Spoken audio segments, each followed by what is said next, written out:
नमस्कार दोस्तों, मैं राघवेंद्र सोलंकी तक्षशिला बुंदेलखंड में आपका एक बार फिर स्वागत करता हूं। आज अपना प्रमुख टॉपिक है अनुसूचियां एवं उनसे संबंधित विषय। ठीक है, क्या है अनुसूचियां? जो संविधान की अनुसूचियां हैं और उनसे संबंधित विषय। यहाँ से जरूर क्वेश्चन पूछा जाता है, हर बार हर परीक्षा में पूछा जाता है, क्योंकि ये संविधान का महत्वपूर्ण टॉपिक है। जो हमारे चैनल पर पहली बार जुड़ रहे हैं वो हमारे चैनल को सब्सक्राइब जरूर कर लें और अपने मित्रों को शेयर करें, लाइक करें। इससे क्या होता है, मोटिवेशन मिलता है। आप हैं तो हम हैं। ठीक है, आप ही से एक मोटिवेशन प्राप्त होता है। वीडियो बनाते हैं और जिनको ज़रूरत है, जिनको आवश्यकता है, वहाँ तक ये वीडियो ज़रूर पहुँचे। इसलिए ठीक है, आगे चलते हैं। तो इसमें है पहली अनुसूची, अनुसूचियाँ एवं उनसे संबंधित विषय। आपकी पहले मूल संविधान में कितनी अनुसूचियाँ थीं? मूल संविधान में थी अपनी 8 अनुसूचियाँ, और वर्तमान में कितनी हैं?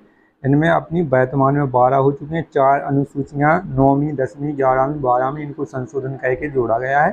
तो ये भी आपको बताया जाएगा। ठीक है, तो अपने पहली अनुसूची में क्या है, राज्य तथा संघ राज्य क्षेत्रों का वर्ण किया गया है। जैसे अपना भारत, ये पूरा अपना भारत है, यहाँ से लेके यहाँ तक। तो इसमें कितने राज्य हैं, इसमें कितने संघ राज्य क्षेत्र हैं, इनके बारे में विस्तार से बताया गया है। अपने 28 राज्य हैं वर्तमान में और 8 केंद्र शासित प्रदेश हैं। ठीक है, 28 राज्य और 8 केंद्र शासित प्रदेश वर्तमान में हैं। और दूसरी अनुसूची में क्या है, मुख्य पदाधिकारियों के वेतन एवं भत्ते।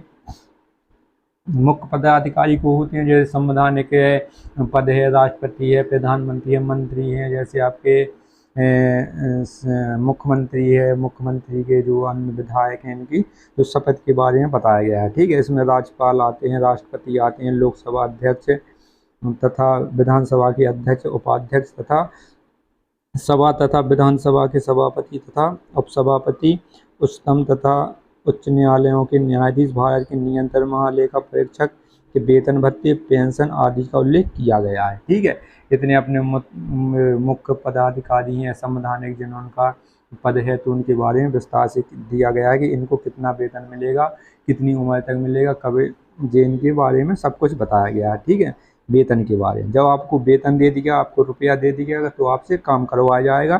तो तीसरी अनुसूची में क्या है, इसमें व्यवस्थापिका के सदस्य जैसे मंत्री, राष्ट्रपति, उपराष्ट्रपति,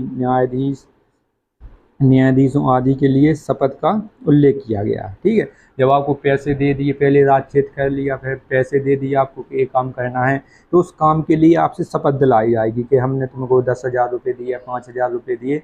तो आपको शपथ लेनी पड़ेगी, आपको कसम लेनी पड़ेगी कि हम इसके प्रति निष्ठा, संपूर्ण स्वभाव से अच्छा काम करेंगे, भ्रष्टाचार नहीं करेंगे। तो इसमें शपथ दिलाई जाती है जितने अपने पदाधिकारी हैं। तो इसके बाद आगे चलते हैं, अपनी आती है चौथी अनुसूची।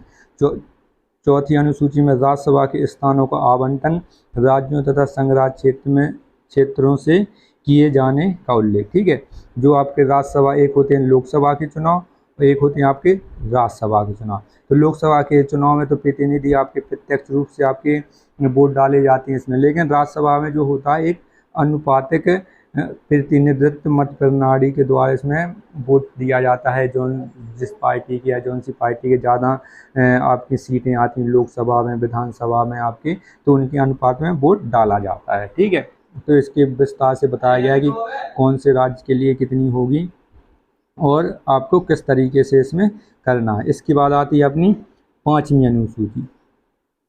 चौथी होगी पाँचवीं अनुसूची में क्या है, इसमें अनुसूचित क्षेत्रों और जनजातियों के प्रशासन व नियंत्रण के बारे में उल्लेख किया गया है। इसमें क्या है, अनुसूचित क्षेत्रों में और जनजातियों में प्रशासन। जैसे अनुसूचित जाति आपकी SC ST होती है, तो उसमें जो आपका उनका क्षेत्र होता है एक, जैसे अपना ये भारत है, तो उनका एक ट्राइब क्षेत्र होता है कि यहाँ पर कोई अन्य बिना अनुमति के नहीं जा पाता, उनको संरक्षण के लिए ज़रूरत पड़ती है। उनको जो आपकी अनुसूचित जाति की भाषा जाने हो, उनकी भाषा जाने, उन्हीं को यहाँ पर घूमने के लिए आपको लाया जाता है। ठीक है जी, अपने तौर पर स्वतंत्र रहते हैं, जंगलों में रहते हैं, और अपना आखेट करके शिकार करके अपना जीवन यापन करते हैं, ठीक है। जिससे क्या होता है कि उनको वो किसी का हस्तक्षेप उनको अच्छा नहीं लगता, इसकी वजह से उनको अलग ट्राइब घोषित कर दिया है। उनके बीच में सरकार भी हस्तक्षेप नहीं करती ज़्यादा। तो इसमें उनके बारे में, प्रशासन के बारे में, उनके नियंत्रण के बारे में बात कही गई। छठी अनुसूची में क्या है अपना, छठी अनुसूची में इसमें असम, मेघालय, त्रिपुरा और मिजोरम राज्य के जनजातीय क्षेत्रों के प्रशासन के बारे में जानकारी दी गई है, ठीक है। जैसे अपने भारत का नक्शा देखा हो ऐसे ऐसे करके, ऐसे ऐसे, तो इसमें क्या है, ये वाला क्षेत्र अपना असम है, अपना ये वाला मेघालय है, ये अपना मिजोरम है, और ये अपना कौन सा है, त्रिपुरा, ठीक है।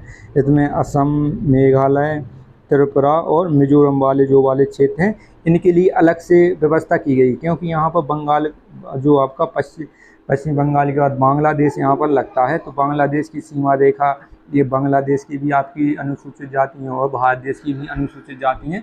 तो यहाँ पर बॉर्डर क्रॉस करने के लिए अलग से इसमें प्रावधान किए गए हैं, ठीक है। आप कहाँ कब जा सकते भारत में, कब इसमें आपका बांग्लादेश में रह सकते हैं, ये सब इसमें बातें।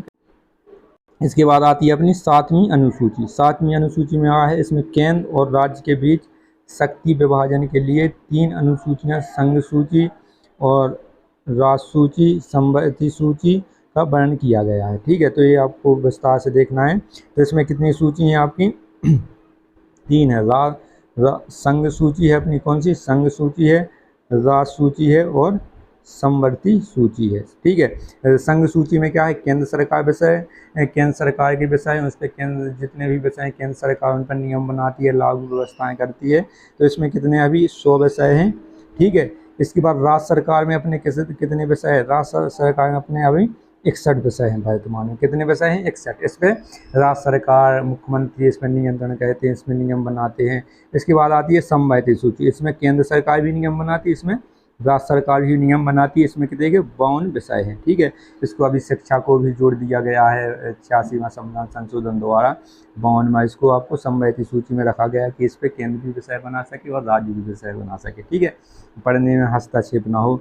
तो संघ सूची, राज्य सूची और ये समवर्ती सूची, ये सूचियाँ दी गई हैं अनुसूची 7 में।